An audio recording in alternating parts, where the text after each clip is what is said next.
Mr. Diru, would you come up?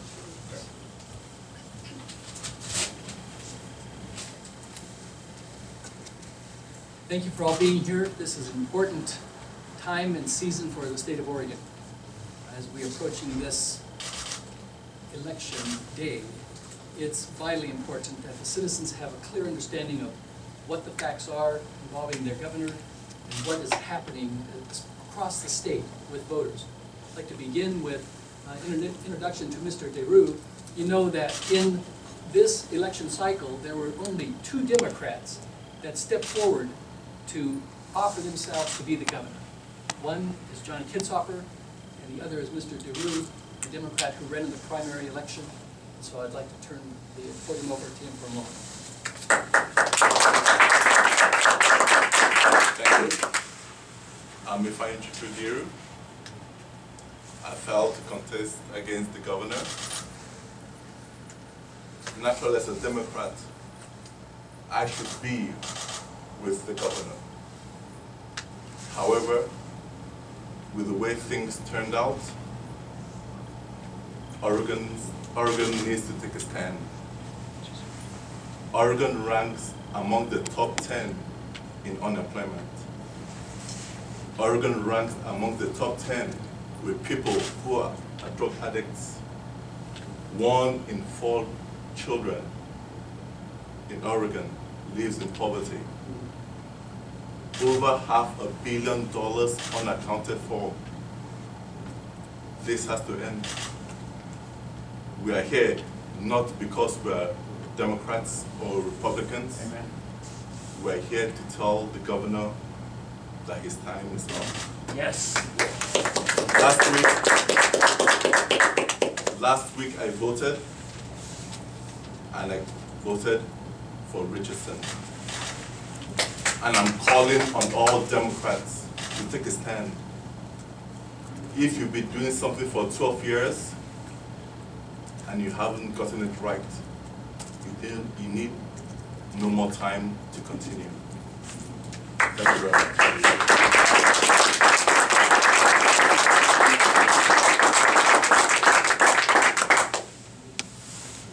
You know, I stated from the very beginning of this campaign that it's not about a Republican versus a Democrat, but it's about the past versus the future. I'm thankful to Mr. Diru for his endorsement and his service to our country in the Army. He's a small businessman. He is what our society is about.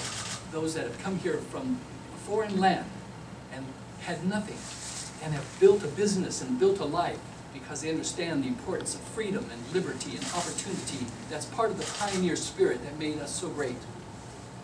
Now, anyone who knows me knows that I'm an optimistic person.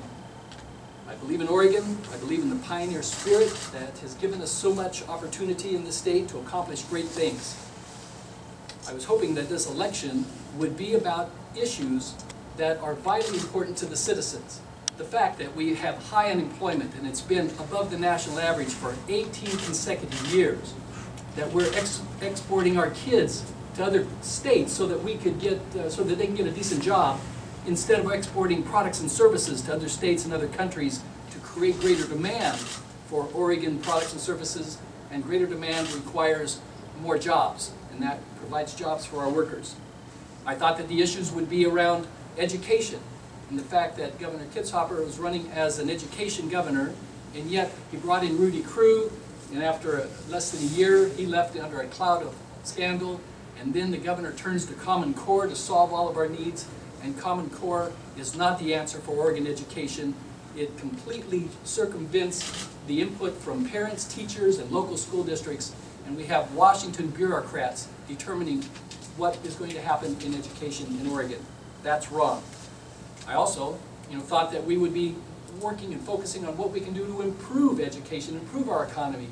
And yet, what has happened in this last month has turned the focus not on the future for our employment and our economy, or the future for our education, but on the present corruption that's taking place within our own governor's office, among his staff, in his home, and in his own life.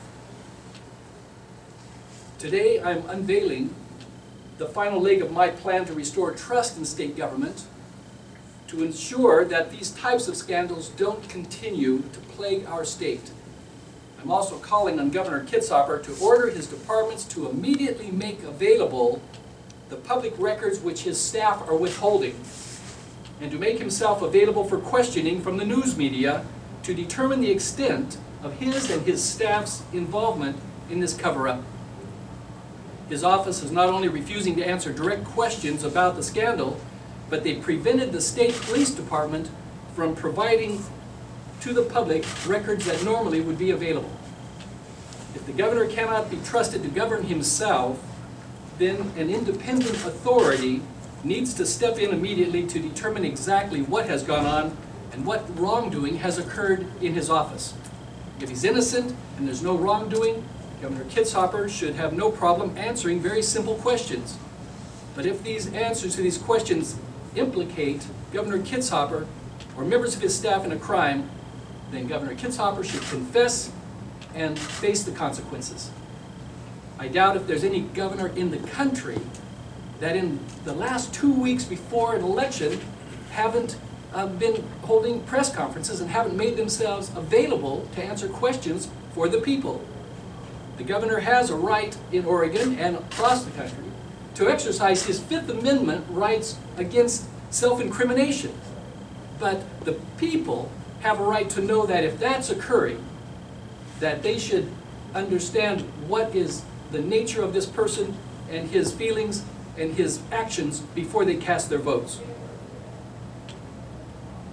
It's simply shocking as far as I'm concerned that a sitting governor 2 weeks before an election is refusing to answer questions and is withholding public records from the media. That's why I called for a special prosecutor into this case and why I filed a letter with the U.S. Attorney to step in. Now a news outlet has filed a complaint with the Attorney General over Governor Kitzhaber's failure to comply with the law. Governor Kitzhaber clearly cannot be trusted to hold himself, his fiancée, or his staff accountable. I certainly hope that they're not delaying the release of information because they are destroying documents or purging computers.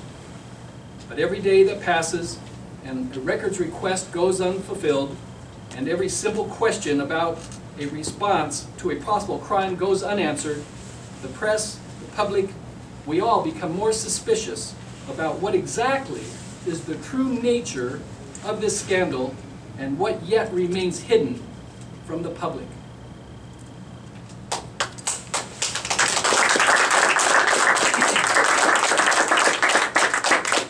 This is our opportunity to ask again for the governor to step forward, open up and be accountable and transparent, and let the media, who represent the source of information to the people, know what's gone on in Mahonia Hall, what's gone on with his fiancée and with himself, what is really occurring as far as the taking of money from contracts from those companies that want access to the government. It appears to be corrupt, and we need to know whether or not that is the fact or whether or not the governor has excuses for the various information that's been brought out by you, the media. And congratulations to the media for not sitting by and letting these kinds of unsavory actions continue to take place without public disclosure. You're doing your job. Now it's important that we get the governor to do his. So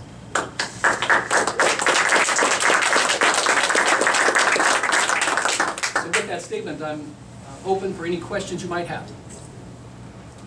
Sir, the governor's office said it takes time for the legal team to review those requests, and they're working as quickly as they can. Do you believe that, or do you, as some people have said, think he's just trying to run out the clock? Well, last night I was at the Blazer game, and it reminds me of what the governor's doing. I mean, toward the very end, you can try and run out the clock. It didn't have to happen last night. But the truth is, the governor does not want to disclose the information because it is going to incriminate him. It would be a simple thing for the governor to say, here are the logs from Mahonia Hall. Here's who stayed here. I mean, we know Governor McDonnell back in Virginia got in trouble because they were essentially renting out space in the governor's mansion. You know, and that, of course, would not be appropriate. We have no evidence whether that's happening or not happening. All we know is the governor won't just step forward and take questions. I mean, look at Chris Christie back in New Jersey, when there was the issue about what was happening on the freeway, he had a press conference, he took questions, he answered the questions, and he cleared up the issue. The governor in Oregon needs to do the same. We have a governor who's hiding.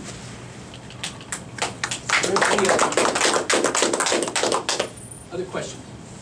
Do you believe he has broken the law, or do you think he's just kind of skirted some ethics rules? What are you saying? He's legitimately broken the law? I have no independent evidence. All I know is what I read in the papers and what I hear from the media. The research that's been done by Nigel, Jakewitz, and others is extremely thorough. I mean, there's a man who's a Pulitzer Prize winning research reporter, an investigative reporter. He wouldn't print something unless he could back it up. And so it appears to me that there has been laws broken, and we have a situation where contracts have been presented, and one copy of documents given to the media, and then another copy of documents given to the ethics department. There are a number of issues that could be resolved by merely having the governor stand up and answer questions. He refuses to do so, and the indication is when there is silence of this magnitude that there's going to be culpability. Do you think there's any time left? Will this make a difference for voters? I think voters all across the state are already making their decisions. Certainly the majority have not cast their ballots, but the mere fact that the media is now making it clear that the governor is hiding, is running out the clock, is failing to disclose information that the public should have in order to make an educated decision. I think that they're viewing that it's not just where there's smoke, there's fire. I mean, where there is clouds of corruption, there is corruption. Have you heard back at all from either the Ethics Commission or the U.S. Attorney's Office regarding your request for investigations? No, and I didn't expect that. The Ethics Board doesn't meet till the 7th, and they're going to spend time deciding, and it'll be private, what they're going to do or what kind of investigation they will continue with. And so we wouldn't expect to hear that before the election. The U.S. Attorney, I think also, there's no rush in her stepping forward. I think she doesn't like being brought into this kind of a scandal just before an election, and it would be appropriate for her to wait till after the election before she weighs in. And so I'm not surprised in that, but it's important for people to know that we will not get a fair hearing and an open clearing of the issues if we rely on the governor and his staff. They have shown a history of hiding the truth, of scandal, of accepting money when under circumstances that most people would say is corrupt. I mean, when you look at the CRC bridge project, and you have the governor's main advisor on that project, on a $190 million project where there never was a bridge built, and his main advisor is getting paid over $550,000 from the contractor on the project while she's the advisor. And when you have the First Lady and senior advisor who's tripled her income in 1 year from contracts with companies that want access to the government, and they don't see a problem with that. The governor says that's not an issue. Ifeanyichukwu says it's not an issue. These are issues. I think everyone here could say, you know, if that really happened, that's corruption. And the evidence indicates it has occurred, and what we're really wondering is what else is going to come forward, and it should come forward before the election and not afterward. What does it say that only Democratic challengers across the aisle is supporting the Republican in this race? For Mr. Diru to come here, he is a courageous man because he's willing to step forward. I've had legislators say, Dennis, I want you to know I'm voting for you, but you can never mention my name because I'll deny it because my party would retaliate. I think that there are Democrats all across the state who have finally realized that, you know, this isn't a party issue. This is about integrity. It's about honesty, accountability, transparency, yes, efficiency.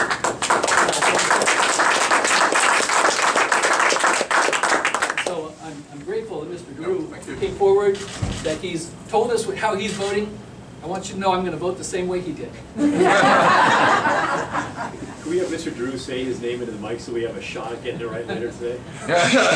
Your full name, please. Ifeanyichukwu C Diru. Would you spell it? How would you spell it? Ifeanyichukwu. My last name Diru. Where are you from originally? Nigeria, Take a minute. How long have you been here? 4 years. 4? That is amazing. Welcome to America. Thank you for your service. He served in the Army? Yes. Yes. And I served in the Army. I didn't get involved in anything illegal to get my citizenship. I earned my citizenship by lacing my boots in the Army. Yes. Thank you.